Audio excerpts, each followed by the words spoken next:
Hello everyone. Pakistan के general Munir के द्वारा एक बार फिर से भारत पाकिस्तान के संबंधों को सांप्रदायिक स्वरूप देने का प्रयास किया गया। इस बार उन्होंने द्विराष्ट्र सिद्धांत जो ब्रिटिश राज में यहां पर था और भारत पाकिस्तान हिंदू और मुसलमानों के लिए बनाए गए देश के रूप में प्रचारित किया। उनका कहना है कि पाकिस्तान जो है मुसलमानों के लिए बनाया गया देश है और साथ ही साथ कश्मीर के मुद्दे पर भी यहां पर उनके द्वारा एक बात बोली गई जिसको लेकर के भारत ने तुरंत प्रतिक्रिया दी और कहा कि आप पाकिस्तान ऑक्युपाइड कश्मीर जो है उसे क्षेत्र को तुरंत खाली करें। उनका कहना है पाकिस्तान के जनरल मुनीर का कि कश्मीर उनके लिए गले की नस है और वो लगातार इतिहास में अगर हम देखें तो वो उनके लिए सबसे जरूरी रहा है। भारत कहता है कि देखिए कश्मीर आपके लिए एक विदेशी वस्तु है जो आपके गले में नहीं अटकनी चाहिए और अगर अटक रही है तो आप उसे जल्द से जल्दी खाली करिए क्योंकि वो भारत का एक अभिन्न हिस्सा रहा है। पाकिस्तान ऑक्युपाइड कश्मीर को लेकर के जो मुद्दा लगातार विवादों में रहता है, अगर हम ज्योग्राफिकल तौर पे इसे समझने का प्रयास करें ये कुछ ऐसा दिखाई देता है। भारत का अगर हम मैप देखें तो भारत के मैप में जो सबसे ऊपरी हिस्सा जो मुकुट की तरह है वो है जम्मू कश्मीर। लेकिन इस जम्मू कश्मीर में भारत का जो इतिहास हमें दिखाता है कि पाकिस्तान और चीन के साथ हमारे सीमा विवाद रहे हैं, कई युद्ध भी हुए हैं और उस युद्ध का परिणाम हुआ कि भारत के कुछ हिस्सों पर पाकिस्तान और चीन ने कब्जा कर रखा है। पाकिस्तान के द्वारा जम्मू कश्मीर के जिस हिस्से को कब्जा किया गया है उसे बोला जाता है पाकिस्तान ऑक्युपाइड कश्मीर, जो कि इस हिस्से के रूप में देखा जाता है। वहीं चाइना के द्वारा जिस हिस्से को यहाँ पे कैप्चर किया गया है वो है अक्साई चीन का क्षेत्र, जो कि यहाँ पे चाइना ऑक्युपाइड आपका क्षेत्र है। अब यहाँ पर भारत और पाकिस्तान में जो विवाद की स्थिति है, जो भारत के द्वारा इसे यहाँ पर कहा जा रहा खाली करने को लेकर के एक और मैप के माध्यम से थोड़ा समझाने का प्रयास करें। ओवरऑल पूरे जम्मू कश्मीर के कुछ अलग अलग हिस्सों में डिवाइड किया गया है। एक एरिया है जिसे हम कहते हैं गिलगिट बाल्टिस्तान, जो पाकिस्तान ऑक्युपाइड कश्मीर है, ये एक क्षेत्र है। दूसरा एक आजाद कश्मीर, यहाँ पे जो ग्रीन कलर का हिस्सा है इसे माना जाता है। ये दोनों ही क्षेत्र जो है वो पाकिस्तान के कब्जे में। इसके अलावा दो और एरिया हैं, एक तरफ यहाँ पर ये है जिसे हम साक्शम वैली भी कहते हैं और दूसरा यहाँ पे अक्साई चीन का एरिया है। 1962 के भारत चाइना युद्ध में चीन के द्वारा अक्साई चीन पर कब्जा किया गया और 1963 में जो गिफ्टेड यहाँ पे चाइना है, ये टेरिटरी जो कोडेड है ये पाकिस्तान के द्वारा, पहले यहाँ पर भी पाकिस्तान का कब्जा था लेकिन इस एरिया को 1963 में चाइना को दे दिया गया। यानी वर्तमान समय अगर भारत के हिस्से को देखें तो ये आपको हिस्सा आता है जिसमें भारत और चीन की जो वर्तमान सीमा रेखा यहाँ पर है जो मानी जा रही है, जहां पर दोनों ही देशों की सीमाएं पर सेना तैनात है, वो LAC है। वहीं भारत और पाकिस्तान जो है लाइन ऑफ कंट्रोल पे है, LOC पर। यहां पर आप देख सकते हैं कारगिल यहां पर है। कारगिल का युद्ध भी हम 1919 में देखा जहां भारत ने पाकिस्तान को बुरी तरीके से पराजित किया। लेकिन मुद्दा जो अभी हम यहां पर समझ रहे हैं, जो वर्तमान में यहां पर चर्चा का विषय बना कि POK को भारत का अभिन्न अंग भारत के द्वारा कहा गया है कि पाकिस्तान ने अवैध रूप से कश्मीर पर यहां पे कब्जा कर रखा है और पाकिस्तान को POK को जल्दी से खाली करना चाहिए। भारत के विदेश मंत्रालय के प्रवक्ता के द्वारा ये बातें यहां पर कही गई और साथ ही उनका ये भी यहां पर कहना है कि जो पाक आर्मी चीफ हैं उनका जो कश्मीर के और टू नेशन थ्योरी वाले जो बयान हैं वो देखें पूरी तरीके से यहां पर गलत साबित हो जाते हैं, क्योंकि कश्मीर पहली चीज तो हमारा अभिन्न अंग है।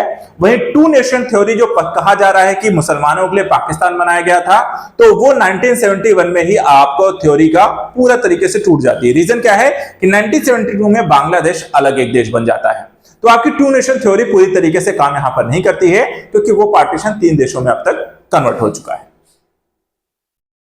अब POK को लेकर के पूरा जो मामला है, अगर हम देखें पाकिस्तान के द्वारा यहाँ पे प्रशासित क्षेत्र है और भारत और पाकिस्तान के मध्य लगातार एक विवाद का विषय बना रहता है और इस हिस्से को खाली करना होगा। जनरल मुनीर का यह भी कहना है कि आज तक देखा जाए तो सिर्फ 2 रियासतें हैं जो कि बुनियाद कलमे पर पड़ी हैं। पहली जो रियासत है रियासत तैयबा है, क्योंकि तैयबा को हमारे नबी यानी कि उनके जो मोहम्मद साहब हैं उन्होंने नाम दिया था और आज उसे मदीना कहते हैं। वहीं दूसरी रियासत 1300 साल बाद अल्लाह ने पाकिस्तान बनाई, यानी कि एक तरीके से एक सांप्रदायिक स्वरूप देने की कोशिश की गई कि 2 ही यहां पर देश हैं जो कि मुसलमानों के लिए एक तरीके से बनाई गई हैं, जिसमें पाकिस्तान जो है आपका एक देश बनता है और इसी से टू नेशन थ्योरी को यहां पे प्राथमिकता देने की कोशिश की गई है। टू नेशन थ्योरी भारत के स्वतंत्रता के समय से रही है और एक आइडेंटिटी क्राइसिस के तौर पर भी इसे यहां पर देखा जाता है।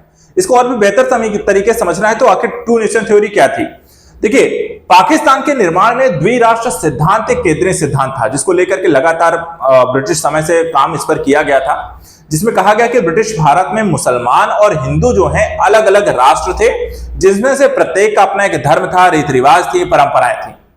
अखिल भारतीय मुस्लिम लीग के नेता और पाकिस्तान के संस्थापक मोहम्मद अली जिन्ना ने इस सिद्धांत को यहाँ पे प्राथमिकता दी और उन्होंने ही मुसलमानों के एक अलग देश पाकिस्तान की यहाँ पर मांग की थी। यानी कि धर्म के आधार पर बनाया गया था। भारत और पाकिस्तान का डिवाइडेशन हुआ था, पार्टीशन हुआ था। पाकिस्तान का ईस्ट और पूर्वी और पश्चिमी पाकिस्तान के रूप में यहां पर बनाया गया था, और हिंदुओं के लिए यहां पर आपको देखा जाए तो हिंदुस्तान बनाया गया था। लेकिन बेसिकली पार्टीशन होने के बाद भी कई सारे मुसलमान यहां पर रह जाते हैं, कई सारे हिंदू सिख अन्य जो धर्म के लोग रहते हैं वो पाकिस्तान में रह जाते हैं। लेकिन क्योंकि इस सिद्धांत के तहत इसको काफी प्राथमिकता यहां पर देने की कोशिश की गई है, और ये पार्टीशन जब यहां पर आपको पूरा होता है, आप देख सकते हैं यहां पर जो बंगाल था पहले, तो बंगाल का यहां पर एक विभाजन होता है, बंगाल के विभाजन से बांग्लादेश बनता है।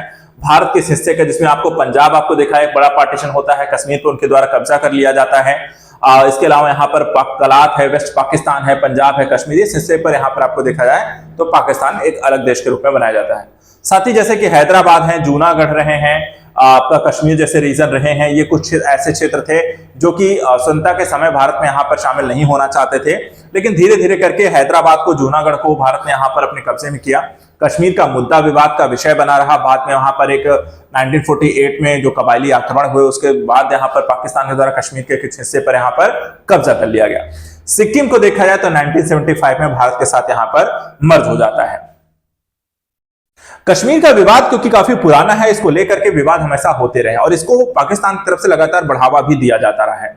जनरल मुनीर ने कश्मीर को गले की नस बताया और उनका कहना है कि पाकिस्तान की गले की नस कश्मीर है। हमारा रुख बिल्कुल साफ है कि कश्मीर हमारी गले की नस है और रहेगा, इसे हम कभी नहीं भूलेंगे। कश्मीरी भाइयों को उन वीरतापूर्ण संघर्ष के लिए नहीं छोड़ेंगे।